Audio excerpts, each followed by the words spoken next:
strings, telling your puppet dance faster. I think I need another master. I feel so used, giving into all your crazy demands. You kiss me on the hand, leave money on the nightstand. I think I need another man.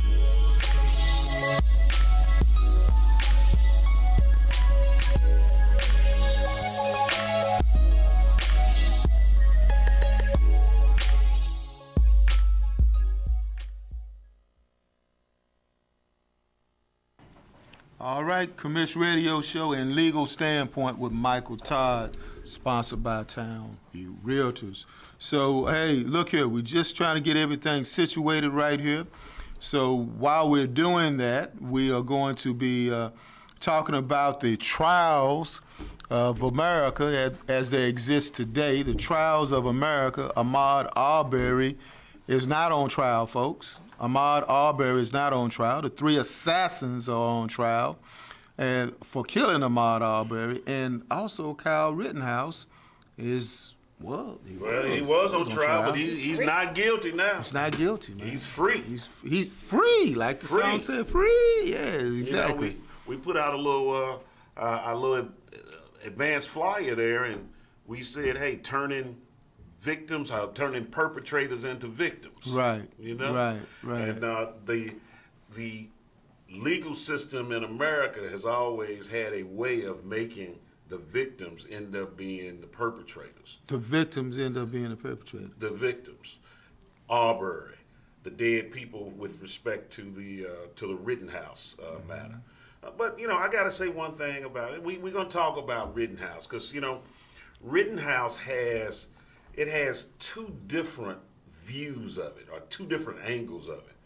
We have the legal aspect of looking at the case itself, just from a legal standpoint. Oh, wow, legal standpoint. Yeah. Yeah. See, there we go. From a legal standpoint. And then we also have the political, or the political narrative that envelops that case. And, you know, I think a lot of times people have a hard time separating the legal case versus the political narrative. Uh-huh. And so that leads to some confusion there, you know, from that standpoint. So legally speaking, and also just common sense speaking. Right. As we would say. Yeah. Just using your mother with. Right. What your grandmama would say, right. something like that. Kyle Rittenhouse what was the trial? What was he charged with? Well, he was charged with murder. He actually killed two people. Mm-hmm. He shot a third person. He brandished his gun at a fourth person. So they charged him with murder. And of course, as we all know, or as we should know, murder is the intentional or knowingly taking of a life by means, in this case, the use of a deadly weapon. You know, in the state of Texas, you know, you got murder, which is looking at, so if you get convicted, you're looking at 5 to 99 to life. You know, if you get capital murder, meaning you killed somebody and stole something from them, or you killed a kid under 6, or you killed a police officer, or killed 2 people at one time, that could be capital murder, where you could be looking at life with no parole, or death. So there's a little distinction there with respect, but he was just charged with murder. I'm glad you explained it, because some people, when they look at the legal system, they look at it and they determine that, you know, capital murder, you can get charged with capital murder, you can get charged with that, but it's much more complex than that. Well, yeah, without a doubt. I mean, there are a lot of permutations as it relates to murder, and we just went through some as it relates to capital murder. Now, when you look at the Rittenhouse case, they raised a defense of self-defense, and that's what we call a justification or an affirmative defense. So he was running away from somebody. Well, the thing is this: you don't have to just be running away. He did have a portion where he was running away. Right. Now, I'm gonna be honest. I mean, I'm a criminal defense attorney. Okay. You know, I've handled federal cases, I've handled state cases, handled murder cases. And if I had Kyle Rittenhouse's case, that would have been a good case from a defense standpoint. I would have won that case, just like they won up there. because there was a lot going on to justify the actions that he did. Now, I'm not talking about the political narrative. Right. I'm talking about the legal some people narrative. Like looking at us right now. Right. They're going like, they say, man, whose side you on? Yeah, I know. Yeah, I know. It's like, you're on the side of justice in this particular case, but it's not politically speaking. Right. Well, because you know what? I remember when I was a commentator with WFAA for the Amber Geiger trial. You did excellent on that. Oh, I appreciate that. You know, I said a few things on that.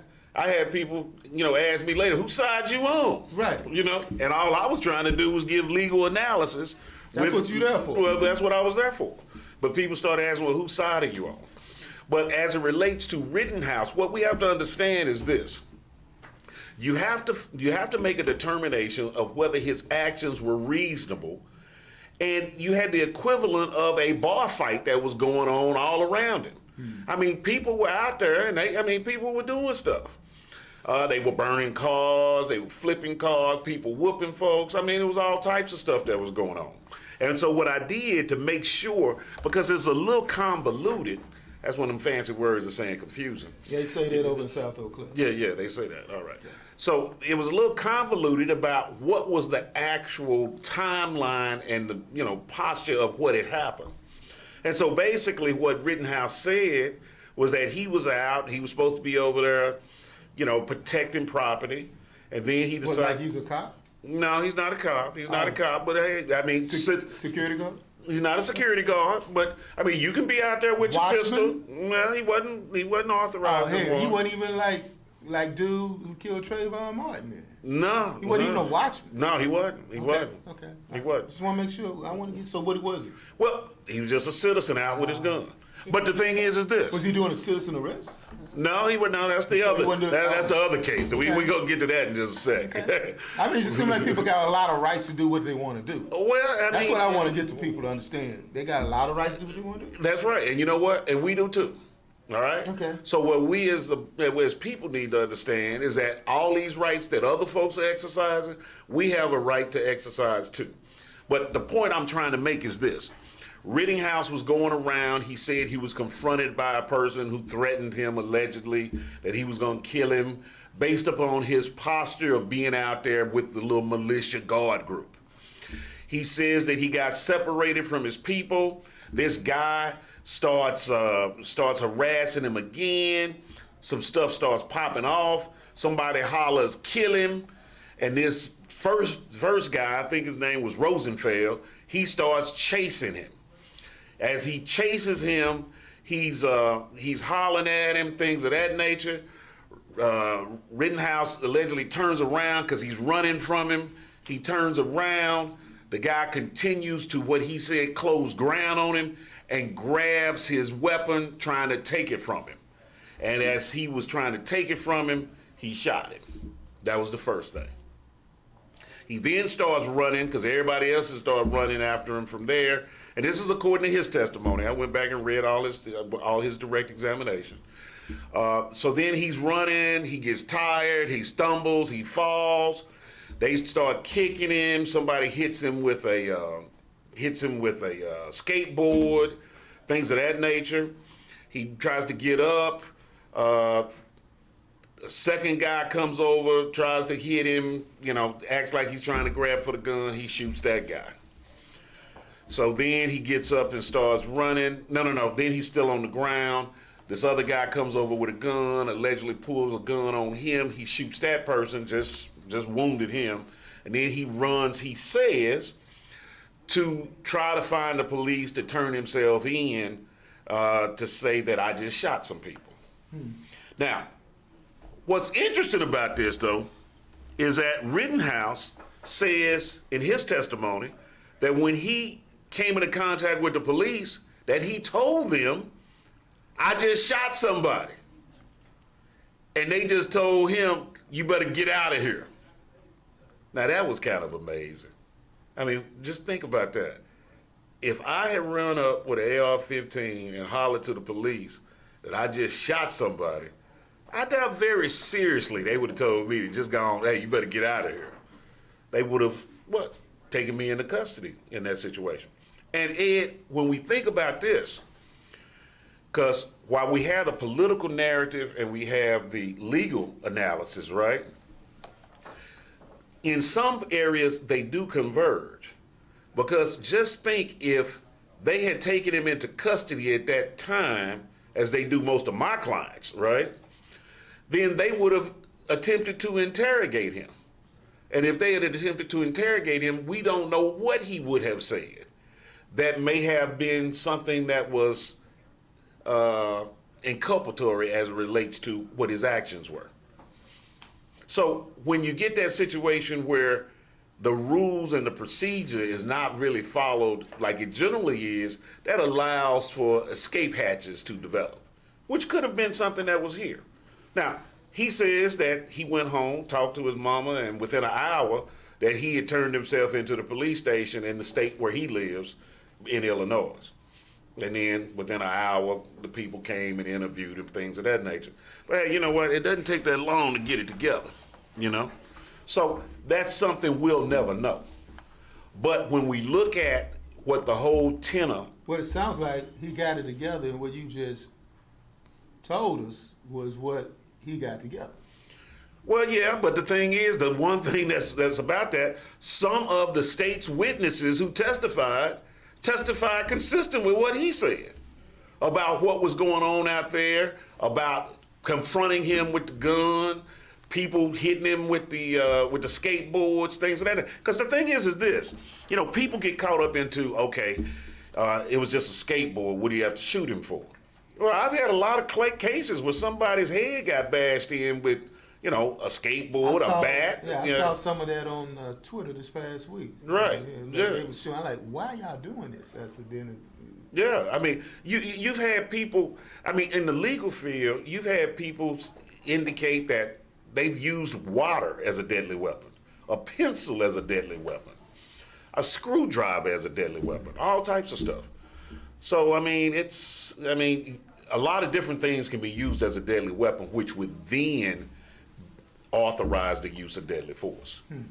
So from a legal aspect, you know, I was concerned that, well, I didn't believe that there was going to be a conviction for murder.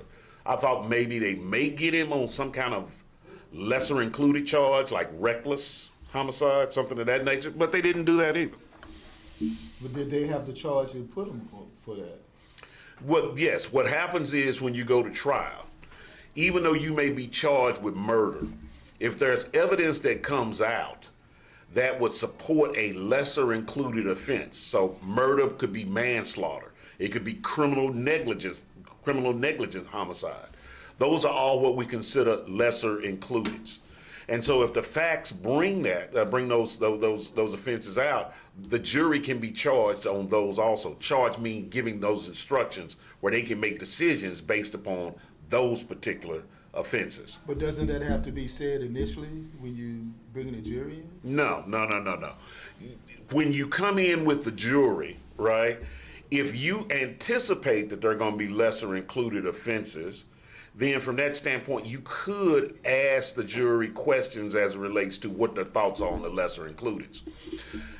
From a defense standpoint, sometimes you want a lesser included, sometimes you don't.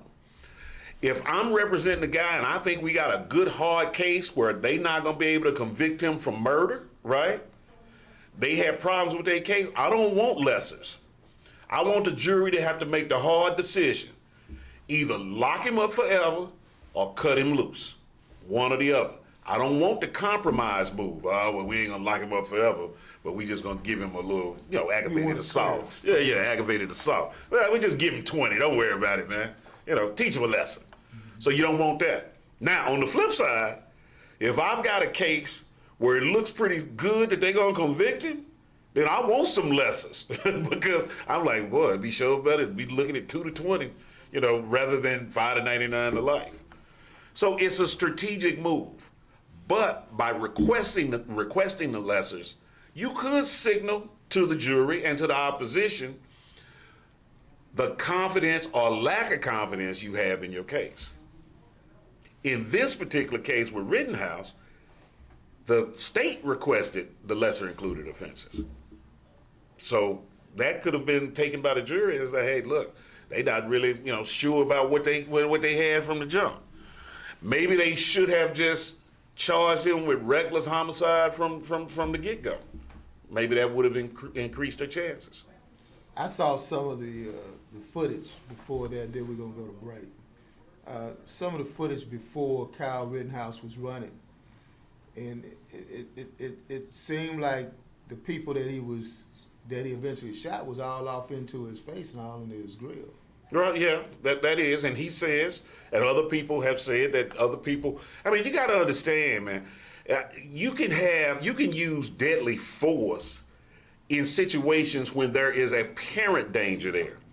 One of my colleagues, Kenneth Witherspoon, tried a case one time, and he asked an officer, hey, the facts were that the guy was pretending like he had a gun behind his back. And the question was posed to an officer. Officer, if he's pretending that he's got a gun behind his back, do you wait to see if he got the gun? He said, man, if you wait to see, then you probably waited too late. You can't take that chance. That's apparent danger. So that could be a basis with respect to a self-defense claim.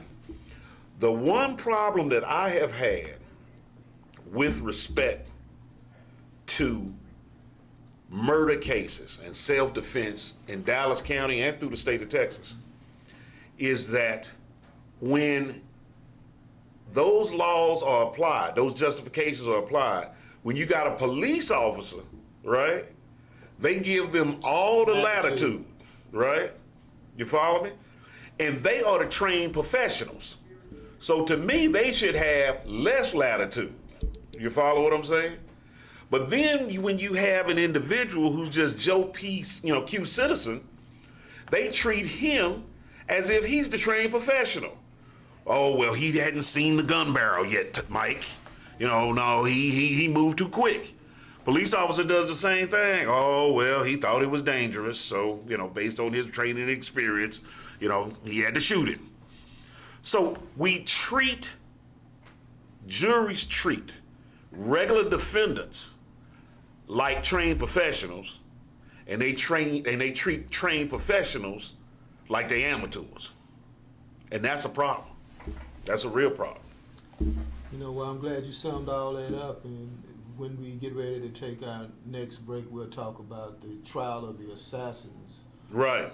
The trial of the assassins, folks. And before I go, let me go ahead and give you my 2 cents on the Kyle Rittenhouse trial. Number one, a lot of black folk out there, they think that Kyle Rittenhouse killed black people because it was at a Black Lives Matter rally. and he didn't. He did not kill black people. Folks, Kyle Rittenhouse didn't kill nobody black. I know some of you out there getting upset, saying, oh, he got away with it again, he got away with it again. There is a phrase that is used in the black community, and let me talk directly into the mic. There is a phrase that is used in the black American community, and it's called black on black crime. There's never a phrase used with white people called white on white crime. And you know what, man? Let me just interject one thing. If you look at the FBI statistics, because you hear that all the time, all black folks need to quit shooting black folks. When you look at the FBI statistics, as I have, 73% of white folks are shot and killed by white folks. You get shot and killed by the people you around. so yeah, you talk about black on black crime. Yeah, it's white on white crime going down. I want to make sure. I want to make sure everyone hearing this, and I want to make sure the mics is on. I don't want nobody saying the mics is off and everything. This ain't got nothing to do with me. Right. If it ain't, when black people kill black people, white people say, I have nothing to do with that. That's black people killing. But I have nothing to do with this. That's all I got to say. Well, one way or another. Okay, well, this is the thing, though. This is the thing. I said it. And we talking about, wait, I understand that, right? But the thing is this. Because it happened at a Black Lives Matter rally, now I'm supposed to be like, hey. Well, but the thing is. And when it was white people at this Black Lives Matter rally doing the rioting. It ain't no black people. And most of these rallies all this was happening. Right, that's true. But this is the point, though. The point is this, is that we're going from the legal case to the political narrative. Yeah, that's where I was going. I was going with the political deal. So with the political narrative, stick with the legal.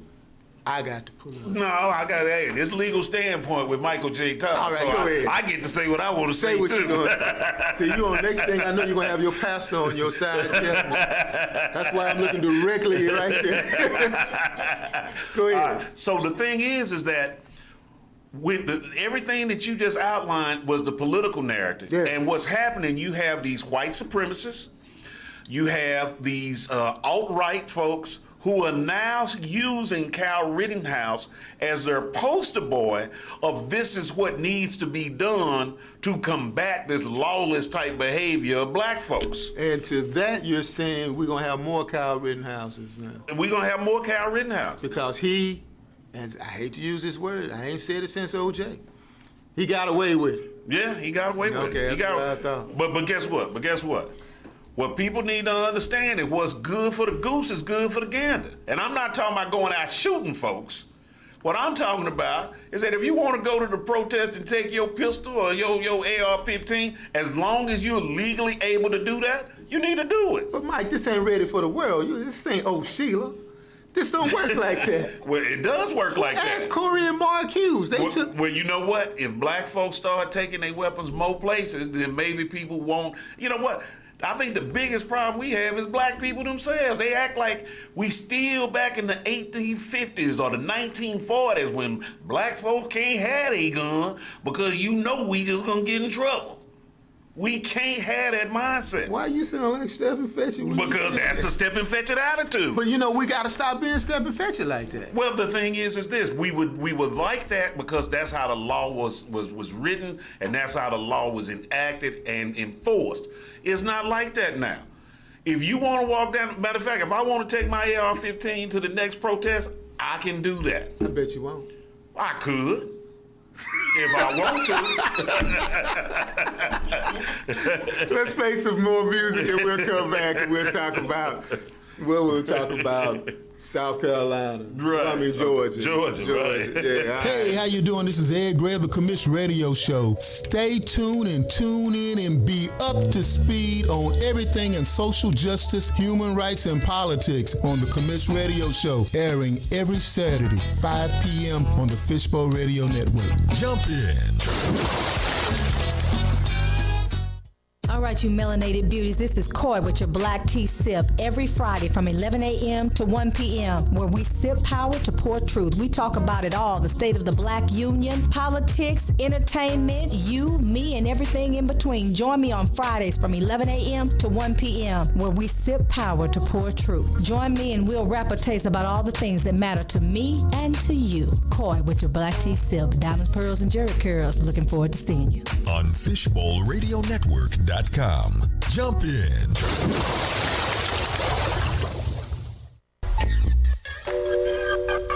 Hey, this is Duke of Duke's Custom Builds. If you are interested in joining the limitless world of PC gaming or don't know where to start on PC upgrades, that's when you call or text me at 682-239-3227 or message me on my Facebook page, Duke's Custom Build. Again, that is 682-239-3227. Thank you.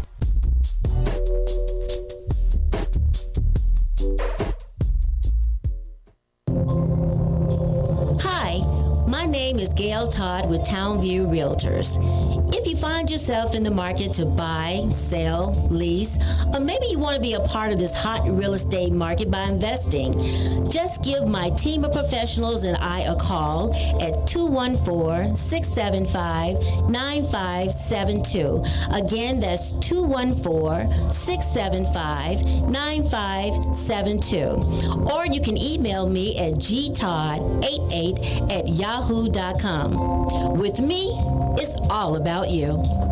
Hi, I'm Danica Patrick. Watching my nieces grow, play, and learn is amazing, but not every child gets to be carefree. 1 in 6 kids in the U.S. are hungry. This breaks my heart, and it's something that Feeding America is working to change. Each year, the Feeding America network of food banks rescues billions of pounds of good food that would have gone to waste and gives it to families in need. To help, visit feedingamerica.org.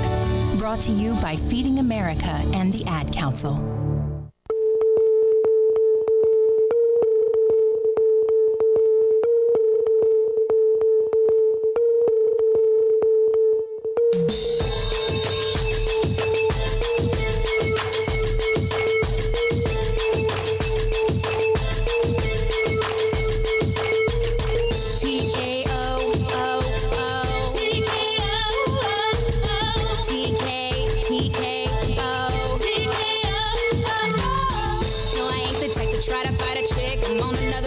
and I know she couldn't handle it. But since you wanna step to me and draw me out, I'ma show her what it's all about. Caution. All right, you've been listening to Janelle Gray, my daughter, her CD. I love when you say that. My CD just dropped and everything. Oh, really? Way to go. That was your daughter? Yeah, man. Way to go. Yeah, hit it again, just for a second. Just for a second. Hit it again. DJ. See how I did that? That was smooth. I said, DJ. I watched him do that on TV.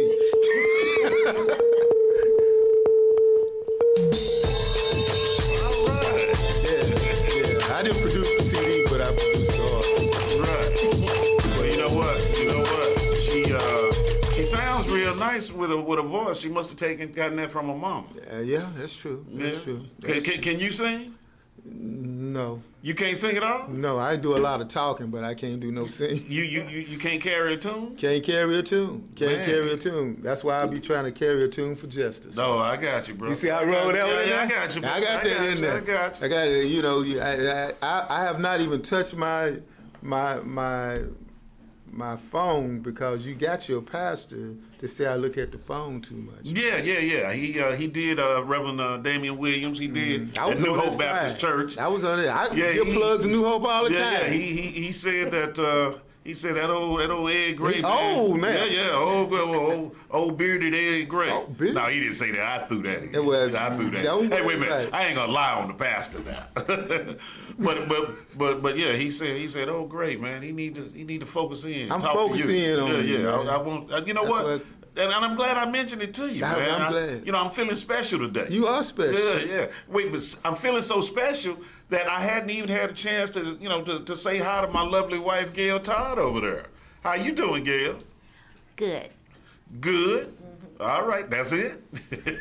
Great. Great. All right. Has a lot to talk about today. Grateful. Thankful. Still one syllables. But but she at least put four together. Yeah, one time you get credit for that. Yeah, I was talking to Lee Merritt earlier today, and I'm going to have him call in now, and he's been around. Speaking of that, I didn't want to go down to Georgia for the trial of the assassins. There's so many of them. Right. But because they were talking about black pastors, and I'm not a black pastor, so what was all that about, man? Well, you know what, dude? I really don't understand this defense attorney and all the objections that he's making that black folks, like black folks can't go to Georgia. Jesse Jackson and Al Sharpton can't come down and sit in the gallery of the courtroom. That's intimidating. Yeah, that's intimidating. The thing is this. I've had trials, man. Now, don't get me wrong. If you sitting there and you representing somebody, and the gallery is all full every day with everybody against your person, then you don't want to see all that. Well, that's what's happening there, isn't it? Well, yeah, that happens. Okay. I had a case one time where they said that my client had committed the worst case of domestic violence in Dallas County history, where the person survived. And I'm sitting there in trial for a week and a half, and the courtroom is packed every day with every, anti-female violence counselor in the whole city, and it was a crazy type experience. Mm-hmm. So you don't want that. Mm-hmm. But I never made an argument to the judge that they shouldn't be allowed in the courtroom, because the courtroom is a open facility. I mean, it's an open proceeding, so anybody can be there. Was that really valid though? I mean, Well, I don't think it was valid. That was just something he was just saying. Well, I don't think it was valid. But the thing is this: maybe he thought it would fly, because the judge earlier, when they struck 11 black folks off the jury, that's why he did that. The judge at that point said, "Well, I think it may be discriminatory, but there's nothing I can do about it." So now he's appealing to the jury by saying, you see, they got all these, I didn't go say that word. Well, the thing is this. When he made those objections but that's what he was thinking. When he made those objections with respect to the pastors, those objections would have been made outside the presence of the jury. That's not something you would bring up in front of a jury. But he said black pastors, didn't he? Well, he said black pastors, but the thing is that Joel Osteen should have been there. Well, if Joel Osteen wanted to come, I mean, that's the point. And so, well, yeah. yes. The thing is this. You're right. So, he didn't make it where it was a problem with pastors. No. His problem was with black pastors. So yeah, he made it racial. Yeah.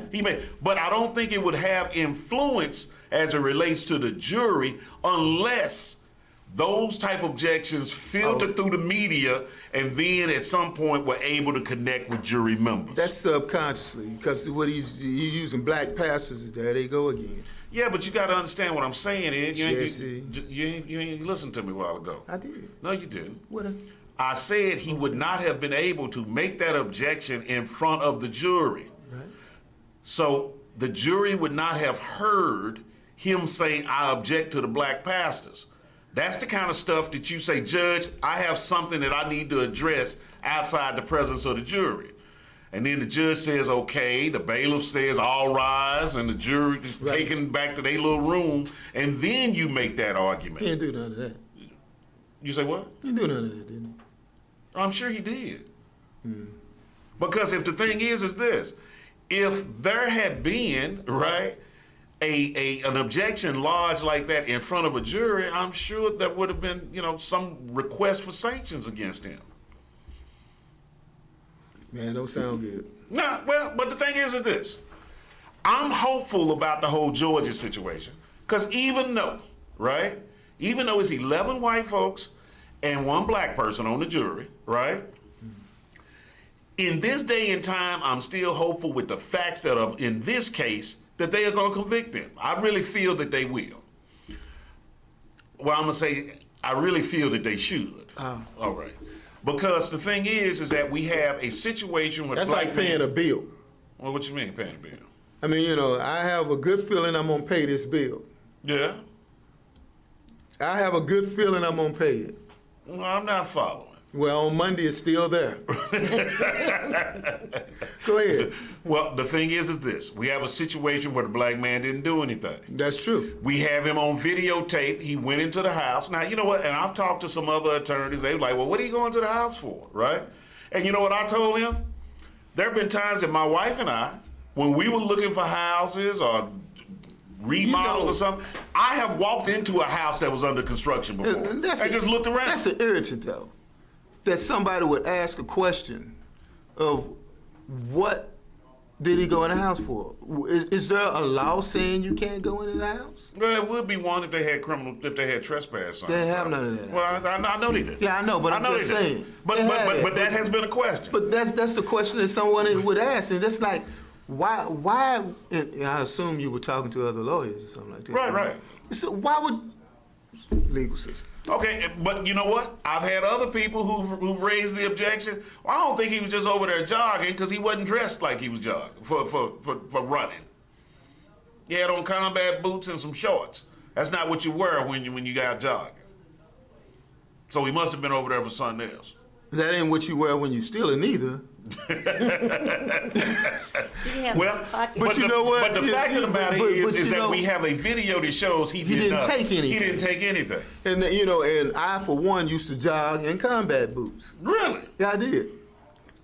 Now you're Alpha, ain't you? Yeah. Yeah, what that do with it? That sounds like something a Q would do. No. It's something that somebody that admires Muhammad Ali used to see him jog in combat boots so he can get more speed. Really? So I used to do that. Really? Yeah. Okay. So wait. So that was when you moved from the Southland Apartments over to Atwell. You were jogging in the boots. That's why you were faster. Yeah, well, I was. Hey, y'all got to look at the other one. You got to look at the other show for that. But back in the 1970s, if you saw a young black kid jogging down a Polk Street and stopping at Polk and Camp Wisdom and Polk and Redbird, that was me. That was you. That was me. In combat boots. Combat boots. Okay, all right. Well, you know what? I didn't know Ali. Yeah. If I had known that, I would have used that to combat the argument. Yeah, because that's what he did. Right. Yeah. But the thing is that so then you have this guy running. These folks jump into a truck loaded with a 12 gauge, a .357 pistol with an emblem of the Confederate flag on the front of the truck. That's for heritage, though, right? Well, what heritage? You know, I hear people say that all the time. That's for Southern heritage. That's what they say. You know, I had to look up heritage. You know who they are. Wait a minute, I had to look up what does heritage mean. I mean, it was a bunch of lawbreakers who were traitors, right? Who lost. Sound like insurrectionists to me. Yeah, but I wasn't going to bring up January 6th at all. But my question is that what kind of heritage is that you're trying to memorialize? I mean, y'all lost and you're a traitor and you're a lawbreaker. I mean, I don't understand that. I mean, but you know, you hear it all the time. But the thing is this. So they chasing the boy, you know, they following him. The guy tells them later, tells the police, we had him trapped like a rat. Now, why the black man got to be like a rat? Right? They shoot him 3-4 times, don't try to give him CPR, and he just lays there and just is dead. And blow his arm out. Yeah, Yes. I mean, it's just a shame, really. It's more than that. Yeah, it's a shame. So, and then you try to come back and say that it was a citizen's arrest. Now, I've been listening to some of the testimony, read some of the transcripts, and I really think that the prosecution has done a good job in debunking the defense that has been raised by the defendants. They have gone through and they've emphasized those things that I've just talked about, the Confederate flag. They've talked about the fact that at no time in the discussions with the police did any of the defendants say that they were trying to effectuate a citizen's arrest. At no time did they actually describe something that this boy had stolen, this young man had stolen, right? At no time have they even just kind of said anything as it relates to him taking defensive actions or offensive actions against him, except for the provocation that they had in chasing him like he's. Now, the thing is, a couple of things that bothers me about this. I'm happy right now where we are. You know, the jury composition, it worries me a little bit, but I think it's still going to turn out okay. But what worries me the most is that for 3 months before this video got out, these people were sitting at the crib like ain't nothing happened. What we did was cool. Kat, what you think about that? It was definitely a racist thing. I think they thought they were going to get away with something, you know, and everybody was going to be cool with it. But now they seem to be interviewing people who live in that area, and they're not on their side, so to say. Right. Yeah.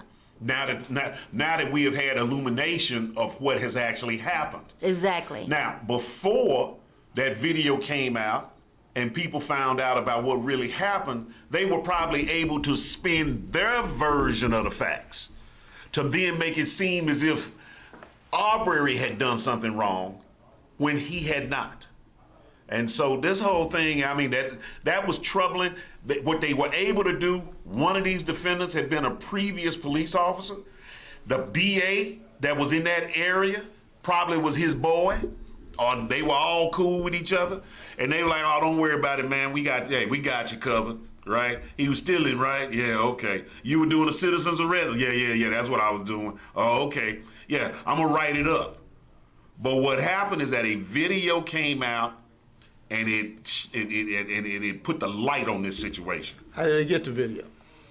Was it through a civil case? No, I don't think it was Roddy, wasn't it? That's the dude's name. The third guy. Oh yeah. They got the video. Oh, you mean from him? Oh, they got it from him. Yeah, that's right. That's right. They got it from one of the assassins. Right. The guy who was initially saying I was just along for the ride, right. You know, but it turned out he was actually using his car to actually block him in and to effectively or offensively shepherd him or trap him like the rat that they said.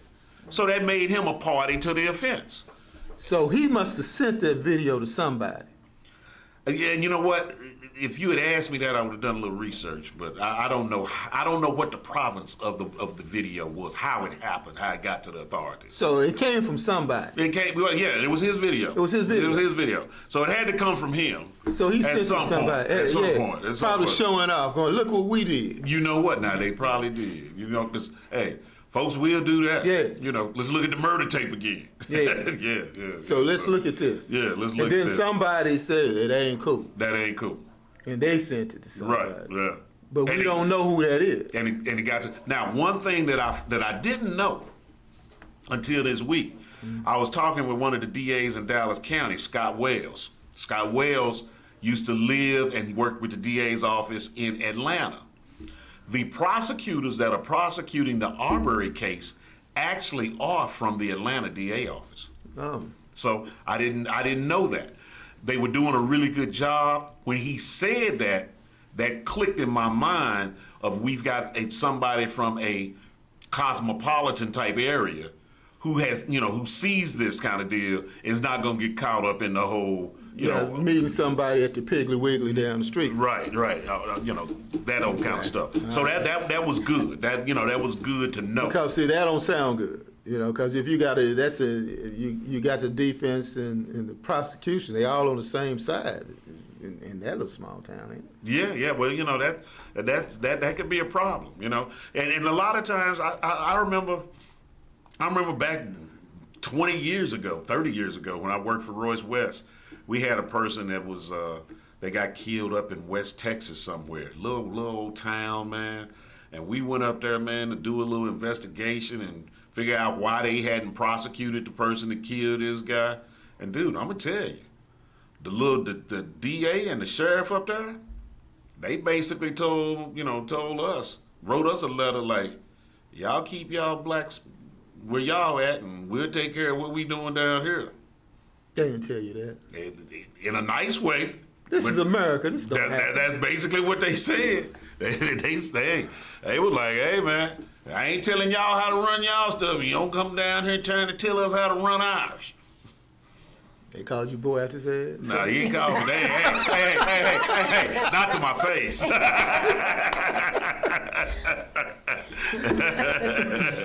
Not to my face. So yeah, but nah, man, it's some of these little towns you go to, man. Even now, I mean, they are bad. Hey, if you out there listening, if you doing something wrong, you better not stop in Smith County, Texas, man, down in Tyler. They giving out man hours down there like it's lunch. Whoa. So, folks, we got 3 more minutes before we go. But you said Smith. Smith County, Texas, man.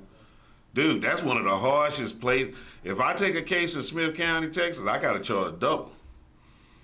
Man, all right, folks. Dude, it is. And you thought when you were listening to the Commish radio show and Legal Standpoint with Michael Todd that you wasn't going to get something practical to take home. Smith County, Tyler, Texas. Ain't nothing rosy in Tyler.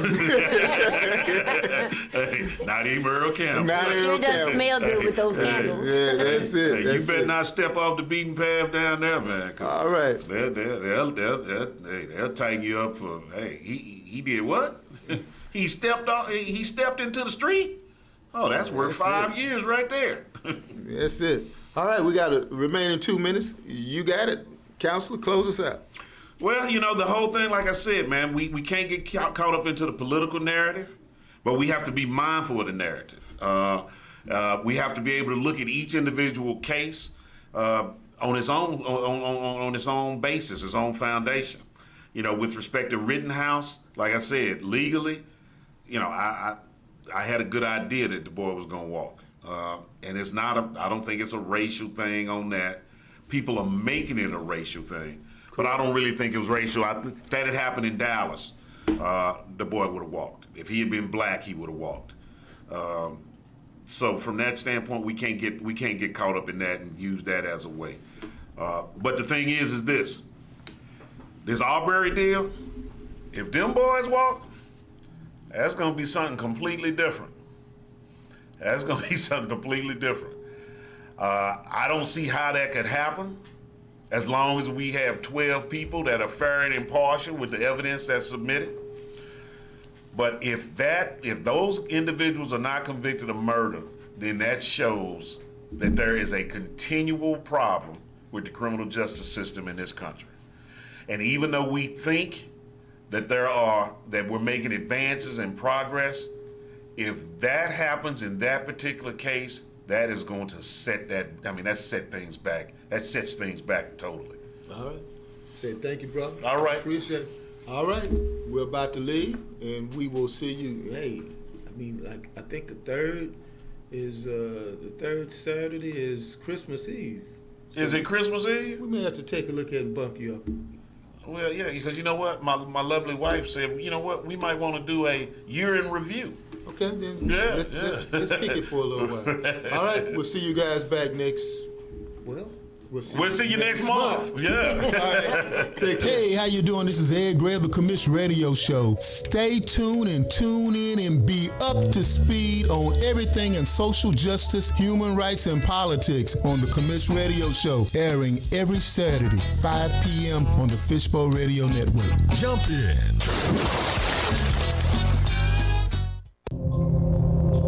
Hi, my name is Gail